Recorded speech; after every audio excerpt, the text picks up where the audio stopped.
बिस्मिल्लाहिर्रहमानिर्रहीम, अस्सलाम वालेकुम। आप इजी वीज़ा यूट्यूब चैनल देख रहे हैं। मैं हूं कैसर खान। आज की वीडियो हमारी बहुत ख़ास है क्योंकि मैंने आप लोगों को बहुत बड़ी बड़ी अपडेट्स देनी है। नंबर वन, एक ही वीडियो के अंदर बहुत कुछ मिलने वाला है, इंक्लूडिंग योर क्वेश्चंस। ठीक है ना? तो मैं आपके सवालों जो सवाल आपने हज़ारों दफ़ा किया है उसका जवाब दूंगा, और इसके अलावा जो मिक्स है, और इसके अलावा न्यूजीलैंड के हवाले से, दुबई के हवाले से और बहुत सारे क्वेश्चंस आपके हैं, मैं सबको जवाब दूंगा। ये बहुत ज़रूरी है। सबसे पहला सवाल आप लोगों ने जो कॉमनली किया वो ये कि आपको किसी ने गाइड किया, किसी ने मोटिवेट किया और उसने आपसे न्यूजीलैंड का विजिट वीज़ा अप्लाई करवाया, लेकिन वो रिफ्यूज़ हो गया।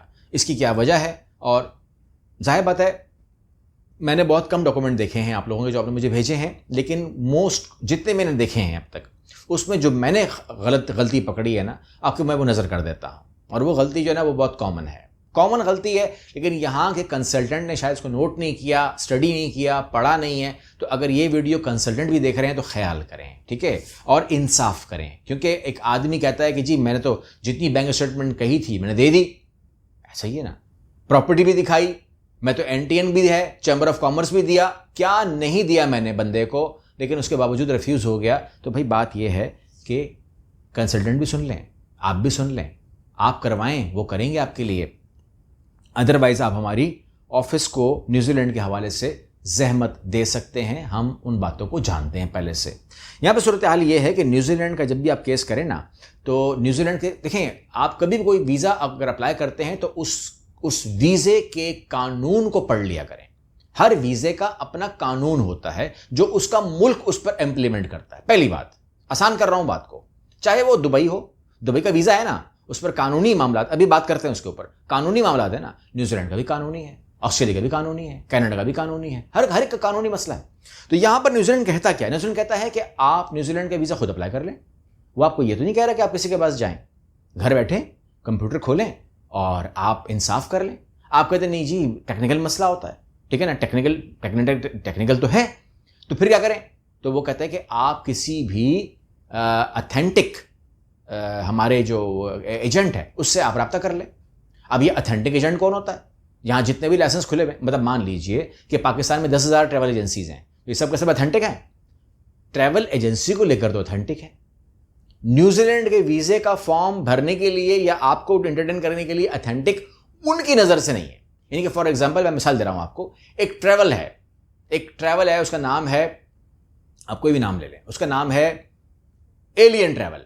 अब जो एलियन ट्रैवल है, माजरत अगर किसी के एलियन ट्रैवल है तो मैं उसका नाम मैंने ले लिया, कोई और नाम लिख लें यार, ठीक है ना, कोई भी नाम लिख लें, ठीक है ना। तो फलां ट्रैवल, अब वो जो फलां ट्रैवल है ना, फलां ट्रैवल जो है वो आपके लिए प्रोसेस करता है, और फलां ट्रैवल कहता है कि जी ये मेरा जो है ना, इसमें आप नाम डाल दें, इसमें आप, ठीक है ना, किसने आपकी हेल्प की, सवाल है ना उसके अंदर, यही लिखा हुआ है ना, किसने आपकी हेल्प की। वो कहते हैं ये फलां ट्रैवल। अब फलां ट्रैवल ने हेल्प की, फलां ट्रैवल को अथॉराइज तो किया ही नहीं न्यूजीलैंड गवर्नमेंट ने, ठीक है। तो लिहाजा यहाँ पर आके टेक्निकल काम शुरू होता है या गेम शुरू होती है, जहाँ पर आके आपका केस ख़राब होता है। न्यूजीलैंड ने आपको जहाँ रियायतें दी हैं वहाँ पर उसने सख्तियाँ भी की हैं, तो आपको न्यूजीलैंड के केस को न्यूजीलैंड की तरह देखना चाहिए। उसके बाद मैं आपसे बात कर लेता हूँ, आपने दुबई के हवाले से भी क्वेश्चंस किए हैं तो मैं आपके सामने रख दूँ। सबसे पहले जो मामला है वो समझ लीजिए कि कौन से वीज़े इस टाइम खुले हुए हैं। पहली बात तो इस टाइम फैमिली वीज़े खुले हुए हैं। फैमिली में होशियारी करते हैं आप लोग। एजेंट बोलता है कि हाँ भाई क्या तुम्हारी उम्र है? 32 साल, मैंने जाना है दुबई।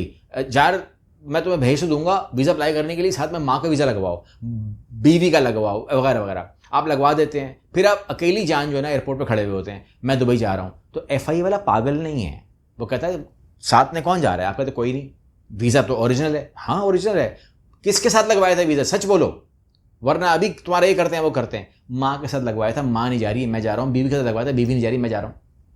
भाईजान आपने फ्रॉड किया है, आप कर रहे हैं फ्रॉड, ठीक है। आपने धोखे से अपने वीज़ा लगवाया है माँ के साथ या बीवी के साथ, और अब आप जाना आप उन्हें था ही नहीं उनके साथ, ठीक है ना। तो आपने फैमिली वीज़ा के अंदर सिंगल वीज़ा निकलवाया, which is not good. Family का वीज़ा लगता है, फैमिली आ सकती है, फैमिली का वीज़ा लगेगा, फैमिली जाएगी। आप बोलेंगे पकड़ेंगे कैसे? पकड़ेंगे ऐसे कि अगर आप 40 साल से 45 साल से अगर आप कम हैं तो आपने फैमिली का वीज़ा अप्लाई किया होगा, ठीक है। ये स्टडी है यार, FIA को पता होता है इस बात का, एयरपोर्ट के ऊपर वो नहीं होता मसला। और दूसरी बात ये है कि अगर वो आपको जाने देंगे तो आगे फंसोगे ना, एक ही बात है ना, ज़्यादा बुरा फंस सकते हो। यहाँ तो अच्छा है ना कि हमारे अपने ही रोक रहे हैं आपको। और अगर आप 45 साल के हो चुके हो तो you can apply single visa without family, they will give you, हो गया। उसके बाद अगर आप फीमेल हैं तो यू कैन अप्लाई वीज़ा। और इसके अलावा मैं आपको इन्फॉर्म कर दूं कि जो 5 ईयर मल्टीपल वीज़ा है वो आप अप्लाई कर सकते हैं, वो वीज़े इस टाइम लग रहे हैं। ये बात क्लियर हो गई है। अच्छा, अब आगे बढ़ते हैं और आगे हम बात करते हैं जो आपने मुझसे पूछा है। हाँ, सवाल बड़ा क्लियर था आपका। आपको मैंने ऑफ़र दी, ये सवाल मतलब कोई 100 दफ़ा तो आया हुआ है। मैंने आपको ऑफ़र दी कि आप लोग अपना अकाउंट रिफ़्रेश कर लें, और अगर आप सादे प्लैटिनियम सिंगल प्लैटिनियम प्रोग्राम में हैं तो आप मेगा प्लैटिनियम में आ जाएं और अपनी अकाउंट को भी रिफ़्रेश कर लें। ये मैंने 2 बातें की थी, ऐसा ही है। अब शॉर्ट्स अवेलेबल हैं, अभी भी देख लो, अभी भी आपके टिकटॉक के ऊपर भी अवेलेबल है और फेसबुक पर भी अवेलेबल है, और वो उसी डेट पे अवेलेबल है। मैं हटा नहीं रहा उसको, हटाता नहीं हूँ कभी कुछ भी चीज़, और वो यूट्यूब पर भी अवेलेबल है। 2 बातें कही थी, और आप अक्सर मुझे जो उन्होंने कहा है कि जी ये 25,000 रुपये के लिए इन्होंने ये बात कही है।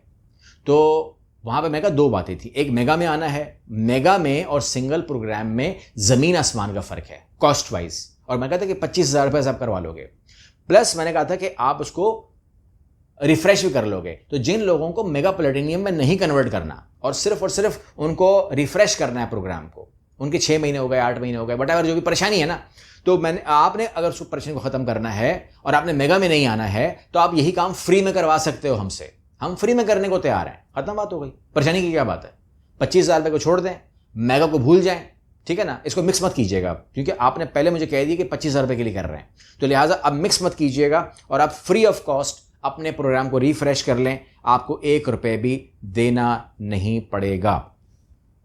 उसके बाद आप लोगों की मोहब्बत है कि आप लोग पूछते हैं कि आपकी लोकेशन क्या है, सऊदी अरेबिया में, इराक में, ईरान में, लीबिया में, दुबई में और सर्बिया में। देखें, हर जगह लोकेशन नहीं होती है ऑफिस की, ठीक है। हमारा कोई सफारतखाना थोड़ी खोले हुए हमने, तो दुनिया में नहीं है हमारी लोकेशन। जो जितने भी लोग ये आप जिनके आप नाम ले रहे हैं पाकिस्तान भर में, शिकारपुर में आप कहाँ पर हैं, हैदराबाद में आप कहाँ पर हैं, हर जगह नहीं होते।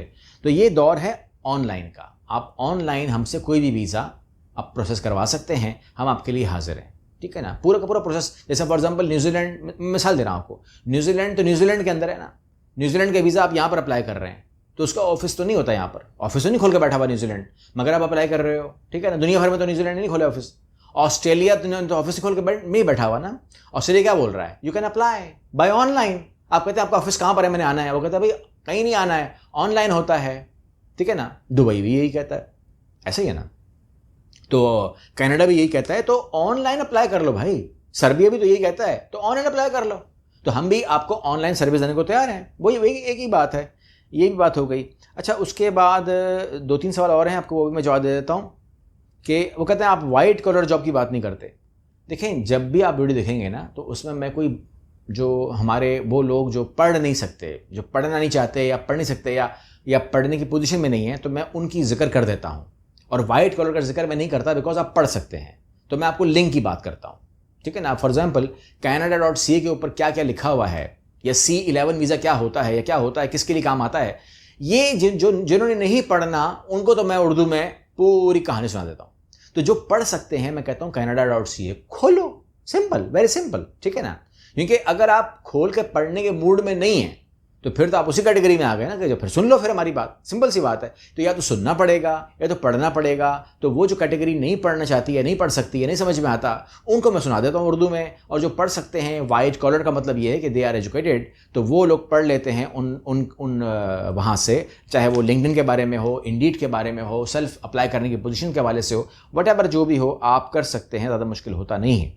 अच्छा, हमने एक ऑफ़र की थी आपको, और वो ऑफ़र वैलिड है कि अगर आप लोगों ने एयर टिकटिंग टूरिज़्म के अंदर अगर आपने आना है, अगर आपने उम्रा प्रोसेसिंग के अंदर आना है, आपने टूरिज़्म में आना है, आपने अगर वीज़ा प्रोसेसिंग में आना है, अगर आपने अपना जॉब करनी है पाकिस्तान में या पाकिस्तान से बाहर, इस हवाले से ट्रैवल एजेंसी में या एविएशन फील्ड में या एयरलाइन में, या अपना ऑफिस खोलना है, तो मैंने आपसे कहा था कि आप 1 महीने का करोगे आप थ्योरी कोर्स, मैंने कहा मैं खुद करवाऊंगा आपको, और एक आपको मैंने कहा था कि आप 3 महीने का करोगे प्रैक्टिकल कोर्स, वो भी आपको हम करवाएंगे लाहौर में और इस्लामाबाद में। हमारे पास सहूलत मौजूद है, अगर आप करना चाहें तो। यहाँ पर जो क्वेश्चंस आए हैं बड़े ज़बरदस्त हैं। कहते हैं कि AATT कोर्स करने के लिए आपको मेरा कितना टाइम चाहिए, आप मुझे बताइए। यानी कि बादशाह सलामत का मुझे टाइम लेना पड़ेगा ताकि हुजूर की अगर जान की अमान पाऊँ तो सिखाऊँ, और वो आएंगे और सीखना फरमाएंगे, ठीक है ना। और उन्हें इस बात की परेशानी है कि मैं कितना टाइम उनका लूँगा कि उनको समझ में आएगा। तो अगर जान की अमान पाऊँ तो अर्ज़ करूँ, अगर आप इंतहाई ज़हीन हैं तो आपको ये 3-4 महीने में आपका हो जाएगा। और अगर आप वाकई शदाद से सलीम हैं तो फिर आपको अनारकली के अलावा कुछ समझ में नहीं आने वाला। ये सूरत हाल है। फिर आप सारी तख्त शाही सब छोड़ देंगे अनारकली के पीछे। अच्छा, आखिरी सवाल आपका ये है कि लोकेशन आपकी फिर कहाँ है? आपको मैं जवाब दे देता हूँ। और लोकेशन हमारी जो है वो कराची में मुस्तफ़ा ट्रेड सेंटर, जो कि तारिक रोड पर वाक़या है, ऑफिस नंबर 203 है। अगर आप सीढ़ियों से आएंगे तो आपको उल्टे हाथ पे नज़र आ जाएगा, दूसरे फ्लोर पे। अगर आप लिफ्ट से आएंगे तो आपको उल्टे हाथ पे नज़र आएगा, सीधा हाथ, I am sorry, right hand. Lift से राइट हैंड है और स्टेयर से लेफ्ट हैंड है, ठीक हो गया। 203 ए 203। और अगर आप बात करें लाहौर की तो आशियाना शॉपिंग सेंटर, जो कि बिल्कुल बराबर में है लाहौर सेंटर के, मेन ब्लूवर्ड रोड, ठीक है, opposite you can say Hafeez centre, थोड़ा सा आगे है, और ओडी, लाहौर ओडी से पहले, और ग्राउंड फ्लोर पे ये आपको ऑफिस मिल जाएगा। 36, 37 2 ऑफिस हैं, लेकिन ये एक ही ऑफिस है। आप इसी में आकर उनसे बात कर सकते हैं। ये है हमारी लोकेशन। मैं उम्मीद करता हूँ कि आपको फ़ायदा हुआ होगा। विज़िट वीज़ा के हवाले से जो भी क्वेश्चंस हों आप कर सकते हैं, जो भी अप्लाई करना हो कर सकते हैं। पूरी दुनिया के लिए विज़िट वीज़ा के लिए हम आपके लिए हाजिर हैं इंशाल्लाह। अगली वीडियो मिलते हैं। अल्लाह हाफ़िज़।